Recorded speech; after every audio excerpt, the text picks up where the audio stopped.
దేవుని గురించి ప్రకటించడం వలన ఎన్నెన్నో ఆత్మహత్యలు ఆగిపోయాయి. లేకపోతే ఎంతమంది ఆత్మహత్యలు పాలైపోయి బలైపోయేవాళ్ళు. దేవుని సువార్త వాళ్ళకి అందింది, దేవుని ప్రేమ వాళ్ళకి తెలిసింది. ఎవరు నన్ను ప్రేమించినా ప్రేమించకపోయినా నన్ను ప్రేమించి నా కోసం ప్రాణం పెట్టిన యేసయ్య ఉన్నాడు, ఆయన చాలు అని బ్రతుకుతున్నారు ఈరోజు అనేకులు.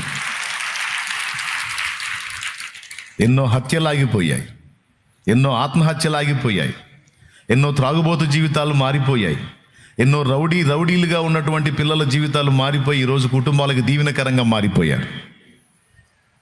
ఇటు సామాజికంగాను అటు ఆత్మీయంగాను వాళ్ళ ఆత్మ రక్షింపబడింది, వాళ్ళ కుటుంబాలు నిత్య జీవానికి వారసత్వాన్ని స్వతంత్రించుకున్నాయి. అలాగే సామాజికంగా కూడా వాళ్ళు దీవించబడ్డారు. ఇది 2 విధాల శుభప్రదమైనటువంటి కార్యం గనుక ఎవరెన్ని మొత్తుకున్నా, ఎవరెన్ని అడ్డు బండలు వేసినా అన్నిటినీ తుతునియలు చేసుకుంటూ క్రీస్తు సువార్తతో ముందుకు సాగిపోద్దాం.